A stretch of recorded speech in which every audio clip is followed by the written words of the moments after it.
Fala aí, galerinha, como é que vocês estão?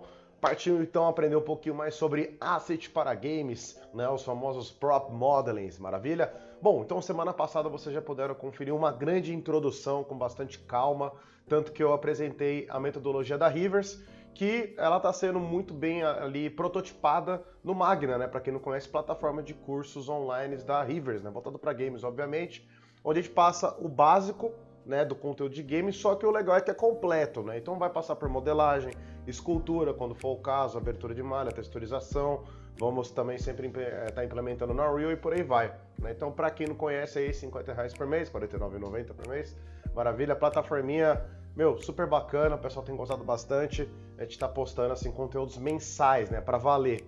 E para quem não conhece essa metodologia aí, né, que não viu de repente aí na semana passada, recomendo que dê uma olhada no canal da escola aí, vê de qual que é a aula que eu tô falando, essa aqui vai ser a segunda aula já, então veja a primeira. Ali eu peguei uns trechos já de algumas aulas que foram postadas lá no Magna com essa metodologia. Então basicamente essa metodologia ela organiza o método de explicação, né? Então para você que é professor vai até entender melhor. Então você que é professor também, inclusive, de coisas digitais, né? De repente Photoshop, vetorização, coisa do gênero, sabe o quão é legal você sentar assim para dar uma aula só para falar de parte conceitual, né? Então de modelagem 3D, meu, a gente tem muita coisa para estar falando, né? Tem a modelagem em si, o que é modelar, o que é o poligonal, o que é escultura, né? Por que a gente precisa fazer assim, assado, plano cartesiano, volumes e por aí vai, né? Porque para nós aqui que já é de games é uma coisa extremamente simples, né? Entender o que é uma modelagem em 3D, né? Mas enfim, eu preferi falar com um pouquinho mais de calma.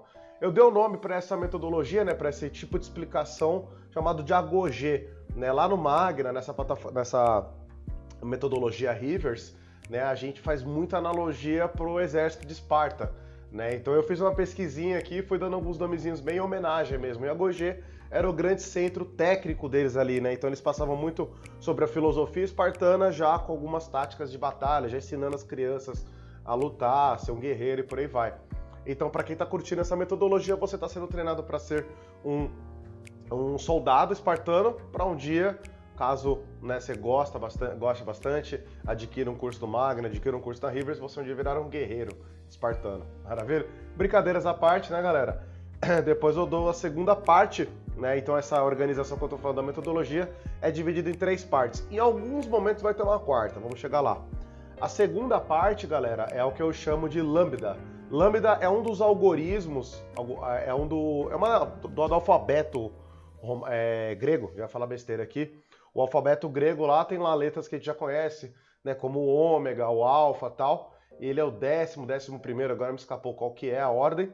E ele é aquele famoso A, para quem assistiu o filme 300, né, com o Gerard Butler, tem aquele A no escudão assim, né? Aquele A sem a haste horizontal é a lambda, né? Então, por ser uma tática de defesa, alguma coisa mais visual, que tem todo um significado lá para eles, eu preferi pegar esse nome e aplicar para uma explicação que ela serve só para fazer uma introdução visual, tá? Introdução técnica do programa que a gente vai usar.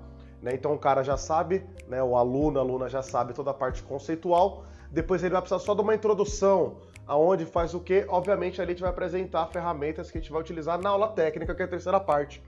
Aí a terceira parte eu dei o nome de Chifos, que é o nome das espadas que os espartanos utilizavam em guerra, né, em batalha. E aí é o seguinte, né, galera, essa aula ela vai ser uma parte técnica, então se coloca no meu lugar. Eu já parei para explicar numa boa parte conceitual, expliquei qual ferramenta faz o quê, né, que botãozinho faz o quê. A terceira aula é a aula mesmo, é a aula técnica, né? Então vamos modelar uma espada, vamos modelar uma arma, por aí vai. Né? Então dá pra gente fazer com muito mais calma. Maravilha? Então assim, o seguinte, nas próximas aulas aqui desses aulões, né, que a gente tá postando semanalmente, eu vou utilizar a mesma metodologia, só que um pouco mais corrido para ser um vídeo de YouTube mesmo. Maravilha? Então, galera, já fiz aqui a minha introduçãozinha. Essa aula aqui agora a gente vai continuar modelando. Dessa vez eu vou avançar um pouco mais, vou falar sobre mapeamento de coordenadas UVs, né, o famoso unwrap, abrir malha também, falar um pouquinho sobre esse tipo de assunto, para a gente poder estar progredindo, beleza? A gente vai jogar, inclusive, lá um pouquinho num software de escultura digital, que é o ZBrush, para poder realizar umas esculturas. Não é uma prática tão famosa assim, tá, galera? Usar escultura digital num objeto que você fez poligonal para esculpir, para talhar alguns detalhes. Não é uma coisa tão comum, mas eu vou fazer, é possível. Vamos abrir o leque aqui, tá, galera? E vai ter que rolar uma adaptação poligonal para eu poder jogar dentro do software de escultura, tá? E não gerar, assim, alguns probleminhas técnicos. Eu vou falar sobre isso aí. Beleza, gente? Então bora lá. Boa aula para vocês. Valeu! Fala, galerinha, beleza? Então é o seguinte, gente, o desafio dessa aula vai ser modelar o brasão aqui, o logo do Magna, plataforma de cursos online da River de Games, né? E aí é o seguinte, né? Aí que a gente precisa começar a analisar alguns desafios, né? O legal é que por eu ter feito ele de forma vetorial, eu posso dar um zoom aqui, ele não vai estourar, né? E aí é o seguinte, ó, vocês podem reparar que tem coisa aqui que tá talhada nele, né? Tá meio que acoplada, né, e tal. E o legal é o seguinte, né? O que eu costumo dizer muito para meus alunos é o seguinte: quando a gente tá modelando alguma coisa, tá realizando a forma tridimensional de algum modelo 3D, o legal é você se colocar no lugar, né, do antigo ferreiro, aqui o blacksmith que estava fazendo aqui, que no caso é uma peça de ferro, uma peça bruta, né? Mas imagina você tá fazendo, sei lá, você recebeu o desafio de fazer um móvel de madeira. Pô, se coloca no lugar lá dos marceneiros que estão realizando aquilo ali. Por que eu tô falando para se colocar? Como é que os caras fazem? Eles pegam um pedaço de madeira, empilha, prega, tal, não sei o quê. Por quê? É um bom macete, é uma boa diretriz para você seguir mais ou menos uma ordem de ações, né? Aqui no caso dos grandes blacksmiths aí, galera que curte mais coisa, referência nerd aí e tal, vai lembrar bastante esse termo aí, né? Jogos como Skyrim, né? Coisas assim, tem muito esse lance de ferreiro, blacksmith, né? E aí o seguinte, né? Era uma galera que, derretia o ferro, colocava, ia lá martelando, coloca na água fria, coloca para esquentar de novo e tal. É uma prática comum até hoje, até. Só que o pessoal ia, então, dando essas formas. Esse escudo, a gente tá vendo ele de cima, assim, né? Top view, o famoso zenithal, né? Só que, na verdade, ele é ondulado, né? Referências lá do filme do 300 de Esparta, né? Então, a forma geral, vamos dizer assim, a forma primária dele é toda ondulada. E aí o seguinte, ele tem, vamos dizer assim, de detalhes secundários para frente aí, ó, terciários, tal. Aí a gente vai reparar que tem detalhes assim que são ou positivos, né? Positivo eu tô querendo dizer que é da superfície para fora, superfície para dentro. Ou eu chamo de detalhe negativo, que ele tá invadindo, né, a forma principal do escudo, ou de talhado, né, que é como se você estivesse talhando. Para quem não sabe o que é talhar, pega lá Michelangelo, lá, esses grandes escultores antigos aí, que pegava lá numa talha, né, como se fosse um grande prego assim, com uma marretinha, eles iam retirando pedaços de mármore, madeira, whatever, para começar a dar a forma que eles queriam ali, né? Às vezes você colocava ali uma referência do lado e ia tirando, né? O ZBrush Old School from Hell, né? Nada de Ctrl Z, simetria, pegar o pincel, ajustar a pressão de caneta, nada disso aí, filho. A pressão de caneta é o teu bíceps aqui, ó. Errou, não tem Ctrl Z, cola de volta, como é do zero, né? Enfim. Então aqui, ó, vocês podem reparar assim, esse rachurado, né? Essa rachura que é um monte de pentezinho, isso aqui tá simulando a sombra, tá? Não é uma coisa que tá texturizada aqui. E a gente vai falar de textura mais pra frente, tá, galera? Então, esse detalhe, o lambda, né, o A, aqui no caso que tá de ponta cabeça, eu achei mais divertido fazer assim. Mas aqui no caso, esse camarada, ele tá como se tivesse soldado. Então essa peça, ela tava separada antes. E ela foi colocada por cima do escudo e soldaram, né? Hoje em dia a gente tem a ferramenta de solda, naquele tempo lá, não sei como o pessoal fazia. E aí temos micro detalhes, né? O pessoal pegou um padrãozinho, né? E foi talhando ali. O legal, galera, eu vou mostrar algumas possibilidades. Dá pra gente fazer isso aqui, por exemplo, vetorial, ou uma imagem, e utilizar como se fosse uma espécie de um carimbo em um programa de Vertex Painting, como o Substance Painter, o Mari, Mixer e tal. A gente consegue dar pequenas carimbadinhas ali, colar mesmo, né? Tem 1 bilhão de maneiras. A gente pode fazer isso aqui via UV Painting, usar algum filtro para gerar um normal map, pode esculpir na mão no ZBrush mesmo. Meu, tem 1 bilhão de maneiras. Eu quero falar sobre algumas aqui nos vídeos. Acredito que eu não vou conseguir falar de todas elas, tá? Partindo para o vídeo em si, galera, para a aula em si, eu já tenho mais ou menos uma forma aqui, que é onde eu quero chegar com vocês, tá? Então, um grande lance aqui, vocês vão reparar que... Opa! Tá, eu tenho a minha forma primária, como eu estava dizendo antes, né? Que ela vem um pouquinho reto na altura e depois ele vem curvando, biriri, bororó, tá? Ele faz toda uma forma aí. E aí é o seguinte, depois temos, vamos dizer assim, formas secundárias que a gente vai fazendo pequenos detalhezinhos para fazer um degrauzinho, né? Então dá para você fazer, como eu falei lá na última aula, você gera 2 edge loops, né, bem próximos um do outro para ser uma marcação. Quando você gera edge loops, ó, por exemplo, aqui temos um edge loop, que ele está dando toda a volta, e temos um vizinho aqui, ó. Ou seja, com isso você geram faces entre eles, né? Justamente a ligação entre eles vai ser uma face, né? Porque vai ter outras 2 linhas atravessando ele, tornando linhas perpendiculares às que anteriormente aqui eram paralelas, né? Ou seja, o legal é que você gerando essa face, você pode fazer o que você quiser com essa nova face. Você pode fazer um extrude, coisa do gênero, e foi o que eu fiz aqui, ó, tá? E aí, galera, inclusive, só uma observação que eu vou falar um pouquinho sobre isso, tá?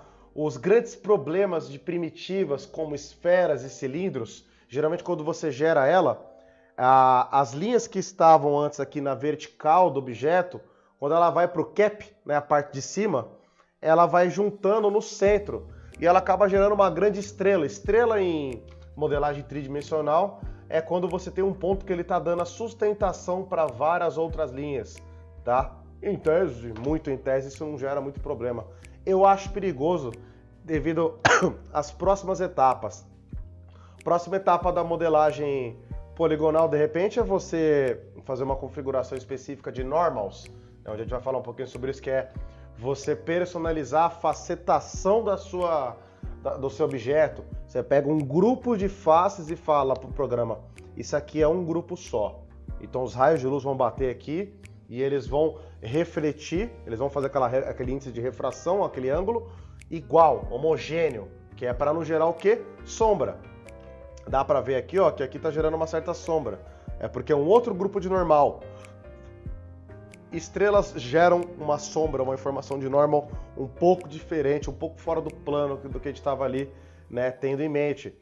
Uma outra etapa que pode atrapalhar a parte de UV, dependendo do objeto. Na parte de texturização, você vai passar o pincel ali em cima, colocando uma corzinha, e você vai ver quando você pincela, ele fica com uma tonalidade mais escura, dependendo do caso. É devido a esse tipo de informação, né? Então não é muito legal a gente fazer dessa forma, beleza? Bom, de qualquer forma aqui, galera, vamos lá. Eu vou começar do zero, tá? Então vamos começar, obviamente, uma primitiva. Como eu já introduzi, tá, galera, na última aula, bem, né, a interface aqui. Então eu pedi o seguinte, para quem tá bem cru com o Blender, vou pedir para dar uma olhada no vídeo anterior. Esse aqui vocês vão ver no título, tá como aula 2. Vê lá o aula 1. Tá na mesma playlist, inclusive, tá, galera? Vocês podem acessar a playlist de modelagem aqui, aulões de modelagem, beleza? Então, Add, Mesh, Cylinder, tá? Aí é o seguinte, galera, clicou aqui, já de forma bem desesperada, já corre aqui pro canto inferior esquerdo, onde... coisa bem maravilhosa aqui, a minha webcam está cobrindo, né? Então, Add Cylinder, eu vou ver se minha câmera pode ficar aqui. Tá, então é o seguinte aqui, vértices, ó, já vamos colocar sempre números múltiplos de 4, não número múltiplo de 2, tá? Esse aqui eu acho que especificamente eu não expliquei antes.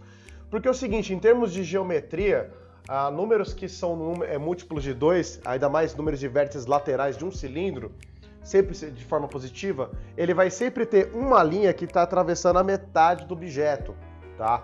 Pode ser na vertical, pode ser na horizontal. Já pode ajudar a gente. Se você quer, de repente, deletar a metade, modela um lado só na boa e na paz, e depois você faz uma duplicata, né? Você vai espelhar o objeto, ou seja, você só perde energia uma vez só, o resto é uma cópia, show de bola. Só que no caso, quando o objeto ele é simétrico vezes 4, ou seja, dá para você modelar 1/4, você tem que, a sua primeira primitiva tem que ser número múltiplo de 4. O de 4, por mais que seja 2 e 4 são números positivos, é meio confuso, meio loucura isso. Mas tem toda a diferença na hora de você fazer esse tipo de técnica, onde você quer deletar 3 lados e deixar só 1/4 do seu objeto. Aí tem que ser número múltiplo de 4, tá? 32 é número múltiplo de 4, vou deixar com 32 mesmo, tá? Vamos só fazer o seguinte, ó, aqui mesmo pelo depth eu vou ajustar a altura, tá? De repente... fazer um escudo com altura de... Pensa assim, se você for fazer um escudo de 15, 20 centímetros, você está pensando dele desde a base até ele chegar no topo. Então, não é uma coisa muito exagerada. Não consultei nada histórico, tá, galera? Não precisa desse nível aí, não, tá? E aí é o seguinte, aí tem gente que já vai reparar, né, que tipo... Deixa eu ligar, inclusive, o o wireframe dele aqui, né? Ver o port display, o wireframe. Tem gente que já logo de cara vai pegar e falar, pô, mas o objeto, né, o grid dele tá no centro. Pô, então eu recomendo você usar um número um pouco mais fácil, arredonda para 20, é só um visual, tá, galera? Em props, em games, assim, não fica uma coisa tão necessária você fazer certinho, milimétrico, não. Tá, então o que você pode fazer é subir um pouquinho, né? Eu abri aqui, tá? Essa partezinha aqui do lado, ó. Tá, ó. E aí é o seguinte, ó, tenho aqui o transform, pode jogar um pouquinho para cima, por exemplo, ó, em 0.10. Que aí vai dizer que, né, do centro até o chão, eu tô com 10 centímetros de distância, né? Você pode ver que não é a altura dele todo, né? Ele tem 20 centímetros de altura, só que o pivô estava bem no centro. O centro seria metade de 20 centímetros, no caso 10 centímetros. Se eu subir ele inteiro 10 centímetros, sendo que o objeto já tinha o pivô no centro, né? Eu já estou deixando ele 10 centímetros de altura daqui do camarada. Eu posso pedir para o meu pivô voltar para o chão. Eu sempre apoio essa ideia, tá, galera? Objetos 100% centralizados, para games, principalmente. Não é que é só para games, é porque toda a sua peça, seu projeto, que o seu objeto não vai morrer no programa, né? Ou seja, ele começa aqui, vai para lá, vai para cá, vai para lá. Esse exporta não é uma coisa somente para games, né? Publicidade trabalha assim, animação trabalha assim. Então, faça um favor para os próximos softwares, que eles não têm obrigação de ficar carregando informação de posição do seu objeto, coloca o pivô no centro. Esse camarada ele fica aqui, ó. Object Set Origin, Geometry to Origin. Eu sempre confundo agora. Eu sou novo no Blender, tá, galera? Eu sou macaco velho de 3D Max, então eu tô sendo moderninho. É o Origin to 3D Cursor. Pronto, tá lá no centro. Beleza? Então, show de bola, gente. Tá aqui mais ou menos já setado. Eu fiz o seguinte, ó. Eu tenho aqui Object Mode, eu posso Predict Mode. Eu curto já ir apertando as teclas de atalho, só lembrando que eu tô usando o Key Map, tá? As teclas de atalho Industry Compatible, tá? Edit Preference, tá? Então todas as teclas de atalho que eu tô falando é para pessoas preguiçosas, tipo eu, que eu tô aqui com o Key Map, as teclas de atalho do 3D Max ainda, tá? Ainda tô me acostumando, ainda vou me acostumar com o Blender, tá? Eu tô aqui dando aula de modelagem 3D, não de Blender, tá? Então apertar a tecla 3 para ir para faces, ó. Já vou para Edit Mode muito mais especificamente para faces. Abaixa um pouquinho aqui, ó. Eu posso até falar, ó, que isso aqui vai ser a minha primeira borda, ó. Então eu posso falar quanto que eu vou ter altura só para borda. Então, de repente, 0.3, ó. Tá? E aí o seguinte, vocês vão reparar que agora esse monte de abaulados assim, né, ele vai ter um monte de detalhe, por isso que eu falo, se preocupa com a forma primária primeiro, tá? Então esse camarada aqui, ó, temos o Insert Faces, tá? Posso clicar nele, ele já vai fazer esse pirulitinho aqui, eu pego bem na ponta dele, ó, jogo lá pro centro e subo um pouquinho. Faz o primeiro, toda a concha, todo o casco, entendeu? Ó, você vai fazer toda a forma principal do casco. E esse primeiro que você faz, você tem duas opções. Ou logo de cara, você já... Assim que você aperta no Inset, né? Ó, você tem aqui umas opções só para o Inset. Você pode falar quanto que você quer. Ou você aperta W, R, né? Que são... É que no caso aqui do Key Map que eu tô... É W, E, R, mas eu tô me referindo à escala. Ó, vocês vão reparar que... A gente pode fazer manualmente também, tá? E eu vou fazer mais um aqui de saideira.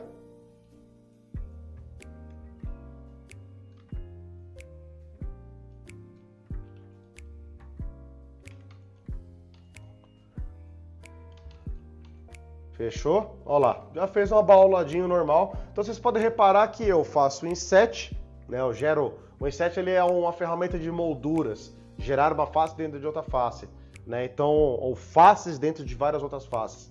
E aí com o inset eu só faço essa moldura, né? Depois com o W eu tenho que pegar no Up Axis, né? E subir um pouquinho para dar um efeito abaulado, beleza? Então fechou, fiz a forma primária dessa maneira aqui, tá? Eu já vou falar sobre esse centro aqui, ó, porque esse aqui é um N-gon, tá? N-gon, para quem não sabe, é quando você tem uma face só que o certo é sempre ter 4 pontos, tá? Ou seja, essa face ela tem que ter 4 extremidades, tá? Então, no caso, 1, 2, 3 e 4. Temos o triângulo, que muitas vezes esse camarada aqui, ó, ele vai ter 1, 2 e 3 só. Então completamente errado. No caso, a gente tem um segundo tipo de problema, que ele é muito pior, que é o N-gon, que quantas faces, quantos pontos essa face aqui tem? Tem vários, né? Tem 32 no caso. Então o que eu recomendo é a gente fechar isso aqui para sempre ter, linkar os pontos para sempre ter 4 pontos. A gente vai chegar lá já, tá? O que eu recomendo é a gente falar um pouquinho sobre esses micro degrau aqui, degrauzinhos que tem, né? E eles são super assim bacaninhas, né? Tipo, ele faz um diferencial, ele faz uma moldura no escudo, ele deixa um aspecto mais bacaninha, tá? Tem 1 bilhão de maneiras de fazer ele. Eu vou fazer o Ring Connect, né, onde eu seleciono uma linha, tá? E eu vou pedir para ela dar o Ring. O Ring aqui, no caso, ele fica em Select. Vamos lá. Camarada que apanha de Blender. Cadê o Ring? Tenha paciência comigo, gente. Achei. Na verdade, né? Achei, mas não precisa exatamente dele, mas só para mostrar para vocês. Com a seleção de um feito aqui, né? Select Loops. Tem o Edge Loops, no caso, mas o que eu queria mostrar era o Edge Rings. É que a ferramenta de criação de Edge Loop aqui do Blender, ela é muito mais inteligente, né? Você pode só clicar aqui nesse camarada, ó, aqui, ó, Loop Cut, e ele já faz o corte para você, né? Ele deixa amarelinho aqui como se fosse uma prévia, né? Quero fazer mais ou menos aqui. Você clica, confirma, show de bola. E aí ele abre a janelinha aqui, né? Se ele não abriu, você só clica aqui no Loop Cut and Slide, e no Factor você vai dar um slide aqui para ele mostrar até onde você quer que ele vá, né? E aí aqui a gente vai fazer esse efeito dessa moldura, né? Que fica bem bacana. Só que é o seguinte, essa primeira marcação ela fica valendo somente para aonde vai ficar posicionado, aqui no caso, até onde a moldura vai. Então a moldura ela sempre começa da borda e ela vai mais um tanto, né? E fica valendo aqui, né? Ela vai mais ou menos até aqui.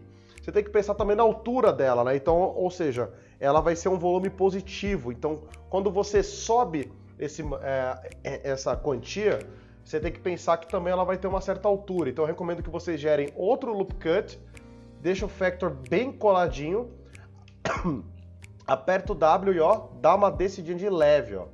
Ó lá, então você gera um efeitinho como se fosse um degrauzinho, né? Fica bem bacaninho isso aqui. E aí a gente pode fazer o seguinte, galera, eu posso gerar mais um Loop Cut, só que agora a gente vai fazer esse detalhezinho aqui, né? Esses 2 degrauzinhos aqui que a gente faz, né? São como se fossem 2 detalhezinhos bem bacanas que fica pro escudo. Vou subir um pouquinho para continuar na silhueta de concha, tá? E aí é o seguinte, galera, vocês vão reparar aqui, ó, que eu posso utilizar ele também. O lance de colocar a linha de loop, né? Essa linha de segmento, ela tem mais de uma utilidade. Eu posso utilizar ela também para meio que falar para o Blender assim, ó, mais ou menos nessa altura aqui, eu quero estar fazendo também mais um outro degrauzinho. Então, se tem um degrauzinho, quer dizer que você precisa de alguém para uma extremidade, uma linha representando uma extremidade e outra para outra. Então, ó, um irmãozinho aqui do Loop Cut, você clica e segura, vai ter o cara aqui embaixo que é o Offset Edge Loop Cut, tá?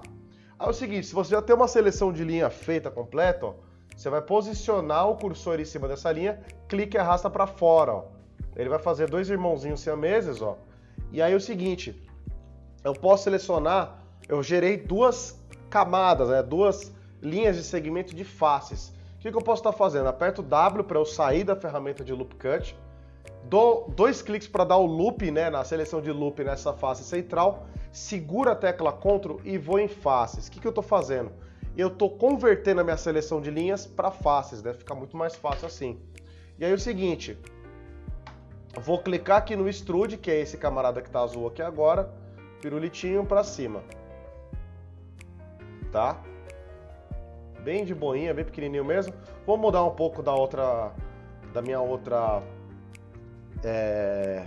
referência ali, né? Que eu estou fazendo ela uns um pouco maiores aqui, um pouco mais agressivas. Vou dar 2 cliques novamente, vou repetir o processo. Faço os siameses aqui, ó. Selecionado no centro, né? W para fazer a operação, Ctrl Faces e vou lá em Extrude, ó. E aí ele vai ficar com essa linha no centro, que ela foi extremamente necessária para minha seleção. Depois ela ficou totalmente inútil, né? Acontece muito isso aqui. Então você pode segurar o Shift para fazer multiseleção, né? E Ctrl Backspace para tirar ela. Tá, galera? Então, gente, até aqui, ó, a gente encerrou quase que toda a modelagem. O que a gente precisa fazer agora? A gente precisa fazer a parte de baixo, né, que ela tá com N-Gon gigante. Tem N-Gon aqui, então a gente vai precisar fazer uma adaptação, não é bem modelagem, é uma adaptação. E uma edição aqui ainda de sombreamentos, né, de normals. E aí a gente parte para o V. Beleza? Então, para quem tá acompanhando modelagem, parte por parte aí, né, só para encerrar que aperta 4.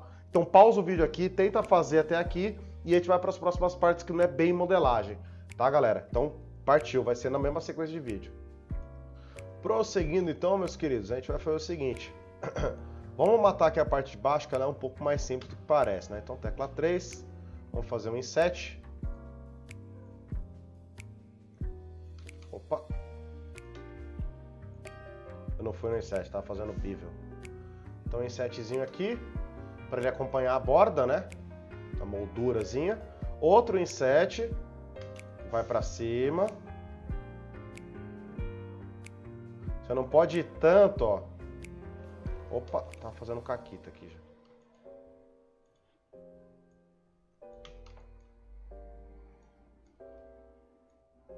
Senão você atravessa, né, que eu ia falar. Se eu não me engano, tem um repeat last, tá? Então tecla G. Puta, não ficou legal não. Deixa eu falar.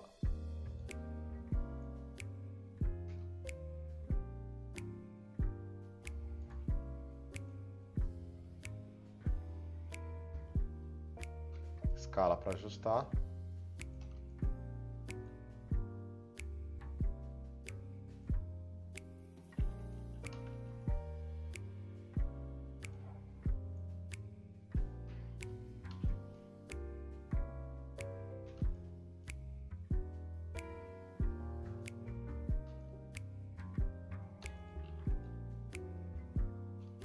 E fechou, tá?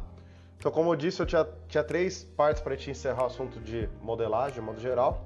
A parte de dentro era a primeira. E agora a gente pode meio que fazer, ó, resolver essa parte central. Temos maneiras e maneiras. Essa aqui é a que eu, Daniel, prefiro, tá? Onde eu faço todo mundo de uma parte ligar com a outra parte oposta, né? Tem gente que prefere fazer a estrela, mesmo assim, ó. Tá? Então meio que todo mundo vem virando para cá, né? Então você pula um e pede para conectar para o centro. Pula um, pede para conectar para o centro. Por que pula um? Porque no final das contas ele fica parecendo um triângulo, mas o triângulo para o universo poligonal não é a forma, e sim a contagem de extremidades. Então nesse caso aqui vai ter 1, 2, 3 e o do meio que você pulou é o quarto. Então tá valendo. Eu acho legal, só que ele vai gerar estrela. Eu não sou muito fã, por isso que eu curto esse cara aqui. Tá? Eu acho ele um pouco mais limpo. Então, ó, a gente pode vir aqui para ferramenta. Deixa eu ir para pontos, tá? E algum lugar knife, tá? Vamos lá. Coloca o cursor em cima do ponto, ó, e liga com outro ponto. Botão direito para desfazer essa operação. Ponto com ponto. Botão direito. Ponto com ponto, botão direito. Eu vou indo quase até o final, tá, gente? Quase.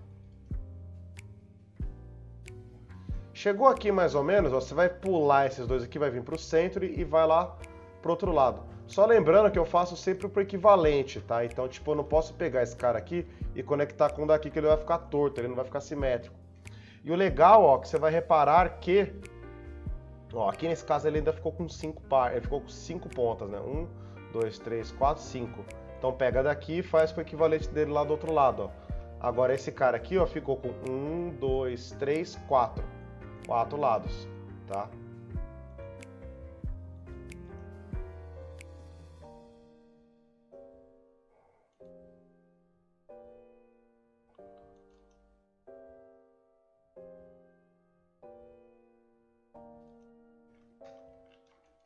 Mesma coisa do outro lado.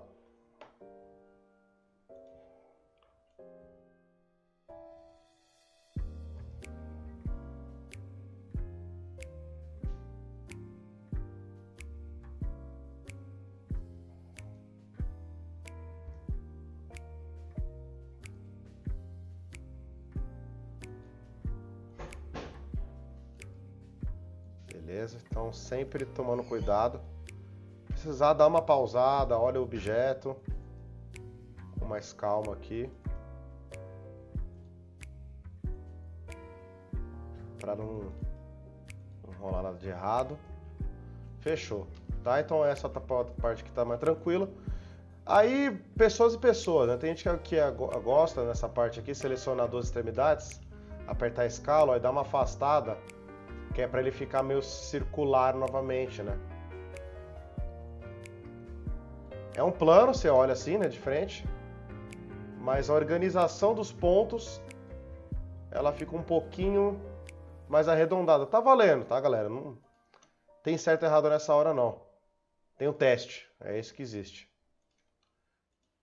Vai dar certo? Não sei. Testa e vê se fica legal. E lembrando que o parâmetro para ficar legal é jogar em outro software, jogar na Unreal. Termina o processo. Vai até o final.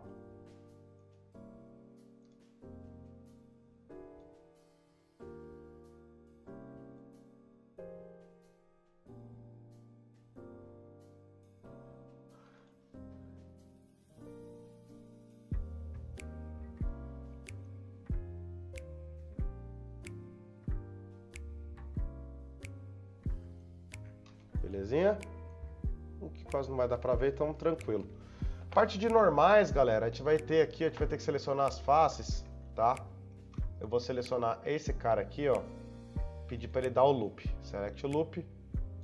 Add loops. Não, pera.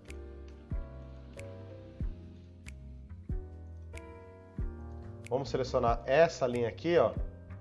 Eu peço um add ring. Seguro o Ctrl e vou em faces, tá? Aí ele vai adaptar, ele vai converter uma seleção para outra. Vamos aqui em Face. Shade Smooth. Tá? Aí se eu desligar o wireframe rapidão, ó, ela fica um pouquinho mais arredondada, ó, tá? Eu vou fazer com essa aqui de dentro agora, ó.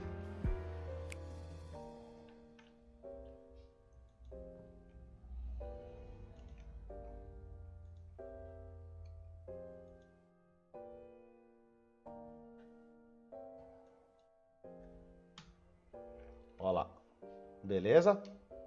Fica mais charmosinho assim, né? Vai melhorar muito ainda, a gente vai colocar aqui textura e tal, vai ficar, ó, maravilha.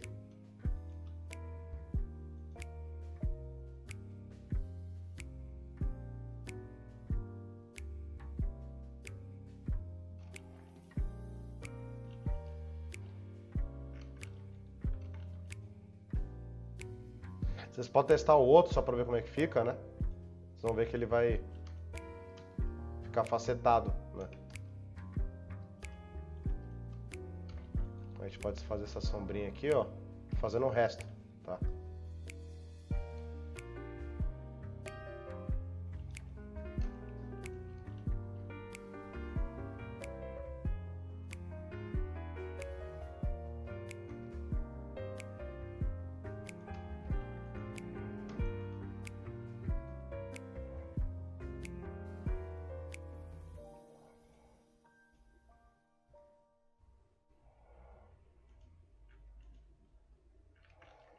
Tá?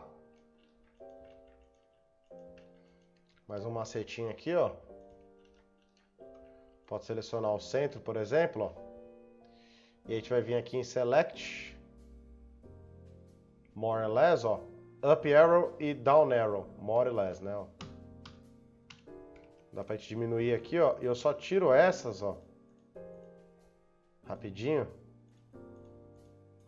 Que ele aumenta a seleção, ó. Epa. Não, diabo. Ui. Tô fazendo caquita. Pera aí, deixa eu fazer melhor, então. Eu seleciono só as daqui, então, do centro, ó. Aperto o Q pro pivô não ficar na minha frente sem querer, eu não movimento ele, né? O Q, ele é só a seleção. Sem seleção, mais possibilidade de translação, tá? Então aperta para cima, ó. Aí ele seleciona o círculo completo. Mais algumas vezes ele vai crescendo. Macete de seleção, tá, galera? O grande segredo para modelagem é você manipular bem uma seleção. Esse aí que tá o segredo. Tá, galera? Com mais alguns ajustes aqui, dá pra gente deixar esse cara aqui uma daorinha. Vamos pro finalzinho então agora, que é a parte de UV, que é uma das partes mais importantes, tá? E a gente vai estar chegando já pro final do vídeo, beleza? Ctrl S sempre, bora pra próxima parte.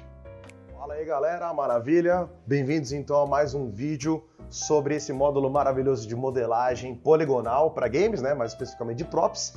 Só que agora a gente vai fazer um vídeo extremamente conceitual, nossos AgoGs, sobre mapeamento de coordenadas UVs, né? Então vamos entender esse paranauê extremamente traumático para muito estudante aí de 3D, né? Então, eu vou, na verdade, tentar desmistificar, inclusive, da onde veio o nome mapa, por que tem esse lance de coordenada, por que tem que mapear.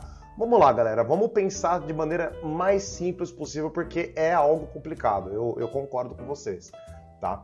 Então é o seguinte, eu peguei um exemplo aqui do tempo das cruzadas, né? Não é que foi do tempo das cruzadas, é o mapa ali da região da Europa, ali, né? Itália, Espanha e tudo mais.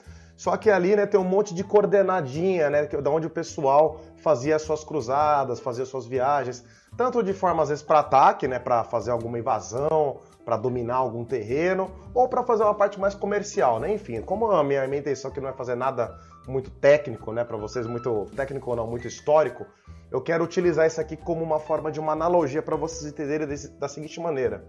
Por que o pessoal utiliza em 3D tanto o nome mapa? Você tem que mapear uma coordenada UV, a gente tem que aplicar mapas. Aí se você vai ver lá tal, os mapas não deixam de ser uma textura. Aí você fica, por que o cara tá usando o termo mapa, né? Então você imagina o seguinte, temos então uma cadeira e a superfície da cadeira. Vamos esquecer um pouco do módulo anterior, que no módulo anterior o que a gente falou? A gente falou sobre a modelagem. Se eu fosse falar sobre a cadeira utilizando falando sobre modelagem, a gente vai fazer um monte de cubinho para empilhando ali e ficar parecendo uma forma visual de uma cadeira. Aqui não. Eu vou pedir para vocês se apegarem de como que tá a textura que está aplicada ali na superfície. É uma madeirinha específica, ela tem aquelas ranhuras, aqueles desenhos bem típicos de madeira. Então pensa no seguinte, vamos até fazer uma pesquisinha. Wood chair. Tá? Não, shopping não, que eu não tô afim de comprar nada. Por enquanto não. Então olha lá, tá? Então vamos pensar da seguinte maneira. Vamos ligar o nosso olhinho técnico e pensar aqui no seguinte. Olha só, aqui a gente tem um desenho bem diferente desse pontinho preto aqui, ó. E essa face aqui embaixo, ela tá um pouco mais simplificada, ela não tem essa concentração dessas ondas, bem típica dessas ranhuras, dessas fibras da madeira, né? Então, ou seja, vocês podem reparar que, em outras palavras, eu estou apontando para vocês coordenadas, posições. Olha, aqui tem esse detalhe, aqui tem esse detalhe e aqui não tem esse detalhe, tá? Tudo bem que na hora de vender uma cadeira, nenhum vendedor vai ficar falando sobre isso. É a gente aqui que é meio treguelé da cabeça, que quando a gente vai estudar 3D, a gente tem que analisar tudo de uma forma completamente diferente. Voltando para o mapa aqui das cruzadas, o que a gente vai notar? A gente vai notar que o pessoal, eles pontuavam coordenadas, né? Então vamos imaginar o seguinte. Vamos imaginar o camarada que ele tá saindo aqui dessa ilha, tá? E ele quer atacar, de repente, algum pessoal que tá aqui. Então ele já sabe que ele tem que fazer todo esse trajeto. Aí, de repente, o líder, ele começa a pensar, pô, mas aqui, ó, isso aqui pode ser uma baita de uma emboscada. Se a gente navegar aqui, né, com nossos navios muito próximo daqui dessa pontinha aqui, ó, pô, pode ser que esteja um pessoal ali, ó, que é de arco e flecha esperando a gente, né? Então o que eles fazem? Eles fazem uma pontuação, eles vão apontar. Isso aqui é perigoso, então vamos fazer, ó, uma parada mais pelo centro, né? A gente vai navegar mais pelo centro, aonde a gente está bem longe de qualquer costa, a gente está longe de qualquer, de repente, qualquer ali, lugar onde eles podem ficar de tocaia. E a gente vai chegar aqui, né, de forma mais exata, mais precisa, exatamente onde a gente quer, entendeu? Então, independente se isso aqui existiu ou não, você pega com o exemplo que eu dei aqui de pontuações. Então, algum líder, algum general pegou um mapa, né, que esse mapa basicamente é uma representação da onde existem aqueles lugares, como que é a forma daqueles lugares, qual que é o tamanho. Então descobriram que o de Itália tem a forma de uma bota, como navegando, né, tudo mais, vendo um dia de cima e por aí vai. E aí vocês vão reparar que é o seguinte, o mapa ele tem a função de mostrar onde ficam os lugares, eles pontuam. Então vamos só substituir os termos, tá? Então cada lugar que eu apontei aqui, a forma da bota da Itália, essas ilhas, aonde o general foi para ali e tal, vamos dar o nome disso aqui de coordenadas em cima de um mapa, tá? Então estamos apontando coordenadas em cima de um mapa, tá? Vamos pegar essa informação que eu acabei de falar e traduzir para a cadeira. Vocês vão reparar que é o seguinte, eu estou apontando que aqui tem uma informação de madeira mais escura e aqui temos uma informação de uma madeira mais clara. São coordenadas, eu estou apontando, beleza? A única diferença é o seguinte, no próximo módulo a gente vai falar sobre texturização. Então, vocês podem reparar que a gente tem já uma certa ordem. Primeiro a gente modela, a gente gera uma certa forma, depois nós temos que mapear as coordenadas UV, ou seja, planificar esse objeto, transformar ele num mapa, para depois, na hora da textura, te apontar, aqui vai ter cor, aqui não vai.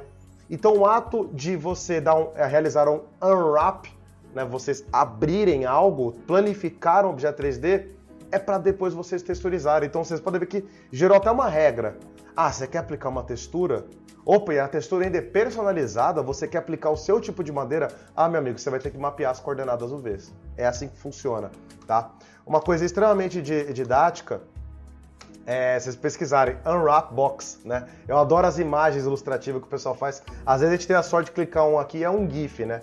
Mas ó, isso aqui é o ato de você abrir a malha, né? A gente utiliza esse termo, abrir malha ou unwrap. Unwrap é desembrulhar, né? Imagina aquelas, eu tenho certeza, né? Todo mundo aí, independente da idade que tem, sempre na infância teve acesso àqueles Papai Noel, né? Obviamente é um doce que é distribuído, que é vendido na época de Natal, né? Nessas datas comemorativas de final de ano, aonde é o Papai Noel que ele tá embrulhado bonitinho, né? E quando você desembrulha, ele é um quadrado.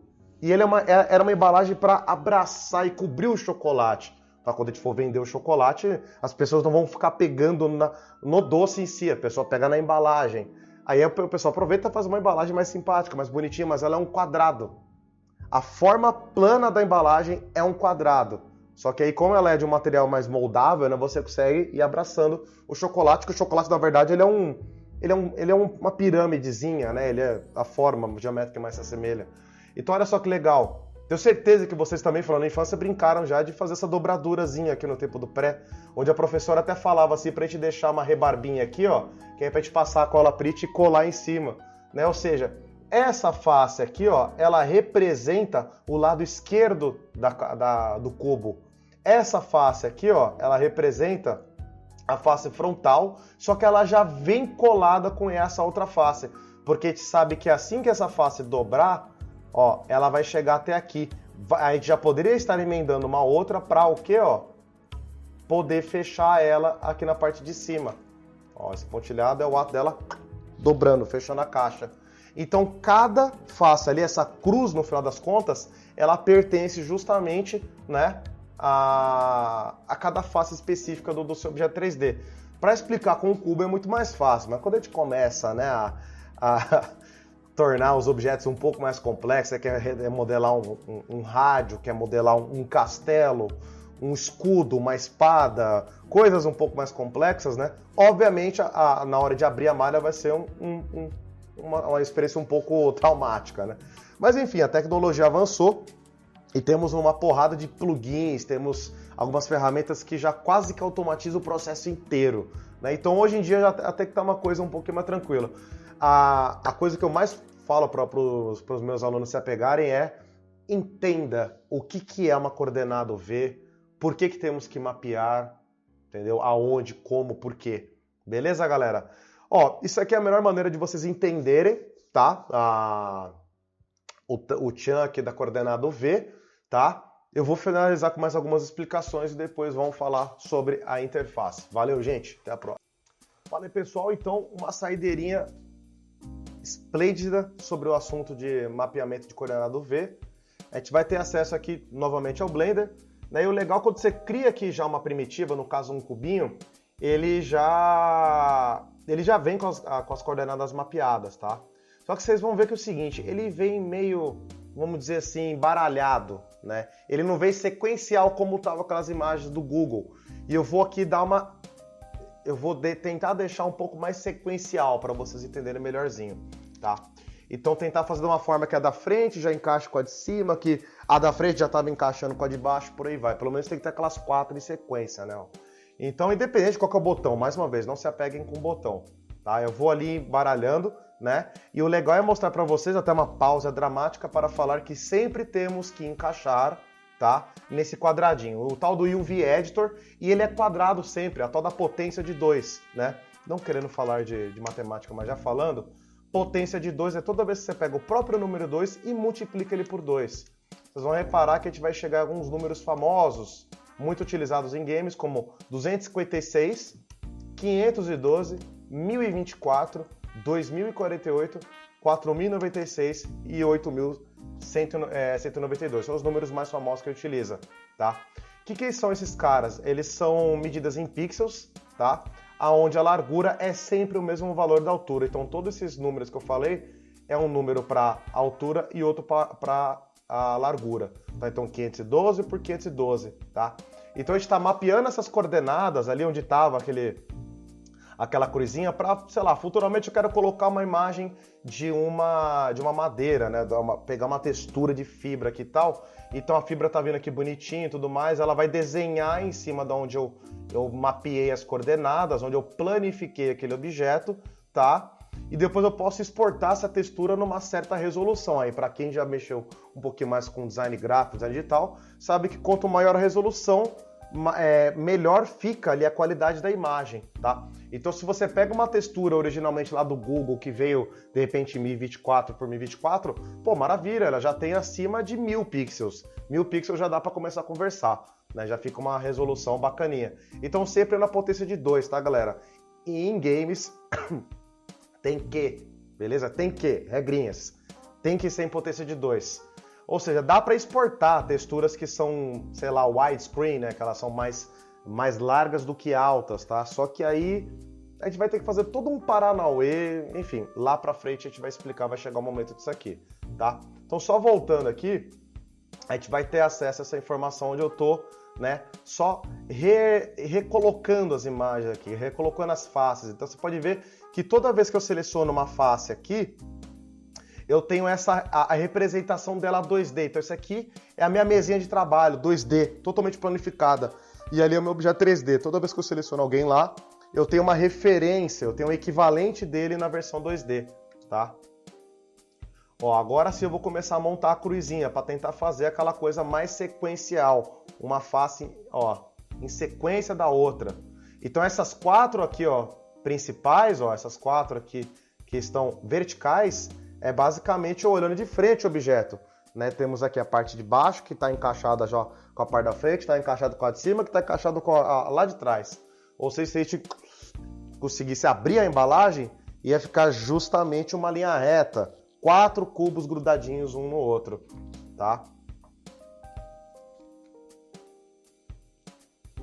Beleza, galera? Bom, esse aqui é o conceito sobre as UVs. Vamos falar um pouquinho nos próximos vídeos sobre a introdução de interface. Fiquem atentos e vejam todos os vídeos, hein, galera? Até a próxima. Espero que vocês tenham gostado, então, dessa explicaçãozinha mais conceitual, né? O legal é que ela funciona para qualquer universo aí, no caso, né? Então, você tá mexendo aqui na abertura de malha cinema 4D, Blender, meu, tanto faz, tanto fez. Mapeamento de coordenadas UVs é um conceito, né? Então, as ferramentas, né? Se é um plugin, se é um software que fala disso aí, elas têm que se adaptar a um conceito, né? Modelagem poligonal, escultura digital, né? Retopologia, isso aí são nomes de conceito, não é o nome de uma ferramenta, não é o nome de botão. Não é uma coisa muito específica de cada programa, tá? Então o legal é que, enfim, guarde no coração essa explicaçãozinha que eu dei aí. Me esforcei para falar dela aí. E bora pra próxima parte aqui, então. O que a gente vai fazer? Vamos mudar aqui em cima para a parte de UV Editing, beleza? E é o seguinte, galera, a gente pode pegar, né, o que eu curto fazer é começar a dar uma desmembrada já em grupos, vamos dizer assim, que eu posso olhar por eixos, né? Então a parte de cima, aqui, ó, eu tô olhando para diversas faces que estão direcionadas para mim. Eu, aqui no caso, alguém que está olhando na top view, na vista de cima. Então temos todas essas faces centrais. a parte de cima de cada extrusãozinha que eu fiz lá da moldura e tal, né, e o intervalo entre elas, isso aqui tudo é top view, né? Então às vezes eu gosto de desmembrar ela, só que sem querer na seleção que eu vou fazer para desgrudar ali, essa, vamos dizer assim, a shell, né, esse casco da parte superior, sem querer às vezes vai uma galera que não tem nada a ver com isso. Por exemplo, pode ser que às vezes vá, né, a galera que é a altura dessas faces aqui. Então esses camaradas aqui, ó, tá? Esses e esses. Se você querer de boa, que você pode selecionar eles e colocar um outro tipo de projeção, né? Então esse lance de desgrudar vendo de cima, o nome correto isso aí é projeção, tá? Então o que a gente pode fazer é, começa com a parte de cima, depois a gente pega todas as laterais, tá?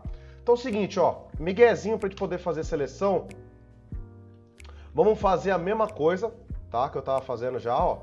Seleciona esse cinturão de... parece cinturão de boxe, né? Aqueles caras que ganham lá o prêmio. Dá uns up arrow brabo. Mano, vai que vai. Vai até chegar lá na moldura. Se lasque, tá? Chegou aqui, galera, a gente vai ter, ó, uma facezinha de UV, beleza? Um campinho aqui para UV. Cube Projection, tá? Você vai reparar, ó, que ele veio tudo para essa parte aqui, né? Seleçãozinha de face aqui, ó. Cadê esse maldito?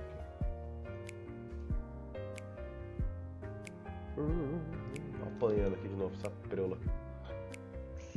Enfim, ele tá aqui nessa parte de cima. Tá me incomodando esse berego d'égua aqui, cara. Eu quero só dar a volta, tio. Ó, a gente pode fazer uma seleção por shells aqui, ó. UV Selection Mode, ó. Tá, ó. Opa! Aqui sem querer. Ó, aperto o W, né? E eu retiro ele daqui, tá? Só acredito que ele está aqui. Beleza? Joga ele de ladinho aqui rapidão. E a gente quase matou todo mundo que era da parte de cima, né? Eu posso aproveitar, tá? Como assim, pegar o pessoal daqui de baixo também, tá? Que eles também são pelo mesmo eixo, tá? No caso. Que eu tô olhando de cima, o eixo de cima é aqui no caso o Z, tá? Então eu posso estar meio que aproveitando aqui.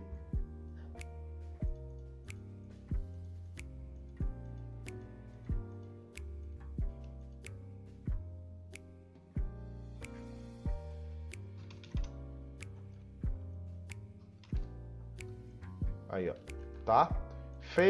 Desculpa, UV, Cube Projection, tá?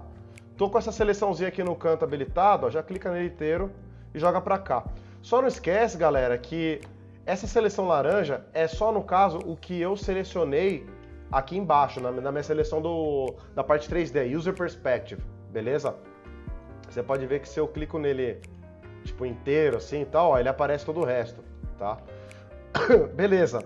A parte lateral aqui, galera, ó, eu vou fazer uma seleçãozinha, já vou dar o Select Loops Rings, não, peraí, tô fazendo besteira já. Agora sim, Select Rings, Ctrl Faces, tá? E aí agora a gente vai pegar uma Cylindrical, ó, Cylinder Projection, tá? Aí no caso, galera, ele vai aqui dar uma reclamadinha de qual que é o eixo, tá? Ó, a gente pode fazer em outros eixos também, tá?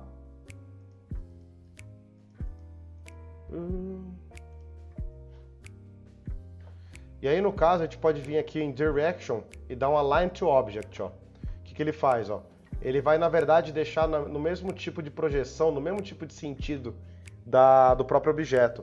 Se você sempre imagina a projeção cilíndrica como se fosse uma... Pega uma embalagem aqui, ó. Tem uma embalagem de água, tá? E essa roupinha aqui, que no caso ela tá transparente, ela é uma projeção cilíndrica. Você pode ver que aqui no caso, ó, tá? Você pode ver que ela vira um retângulo, tá? Então a sua projeção tem que estar desse jeito aqui. Deixa a garrafa pelada agora. Tá?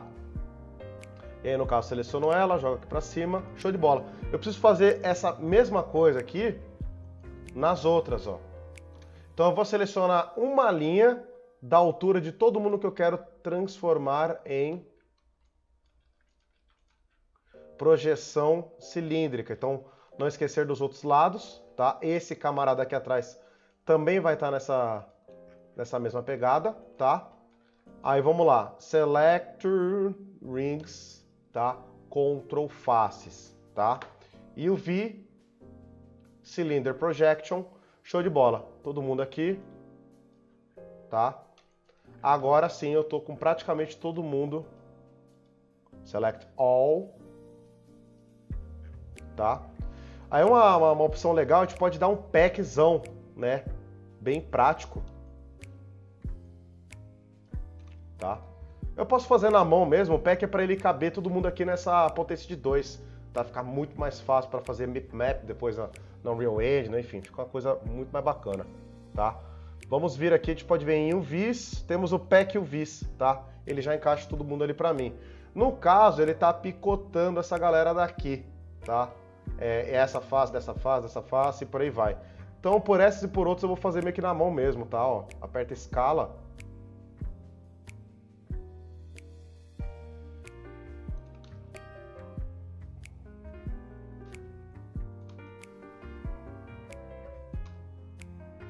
W, joga pra cá.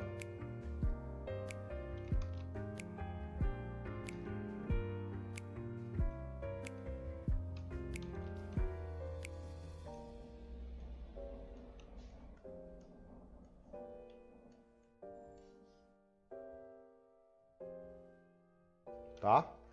Aí show de bola, gente, ó. Aperta 4, vamos voltar aqui para layout, tá? Tá zeradinho, bonitinho. File, Export FBX, beleza? Magna Shield aqui no caso, que é o nome que eu tô fazendo para ele. Export e finalizamos. Beleza, galera? Então, gente, isso aqui a gente tá vendo numa terça-feira. Tô gravando antes, obviamente. E eu vou, então, emendar essa próxima aula aqui. Pro próximo vídeo a gente vai falar sobre texturização. Beleza, galera? Espero que vocês tenham curtido. Então já deixa aquele like dos brothers aí, se inscreve. Para quem quiser, de repente, deixar uma sugestão, pô, eu queria ver num próximo vídeo aí, uma aula disso, daquilo, meu, fiquem à vontade, beleza? Próxima aula, na verdade, da parte de Substance Painter, né, de Voxel Paint, a gente vai realizar essa pintura diretamente no próprio objeto.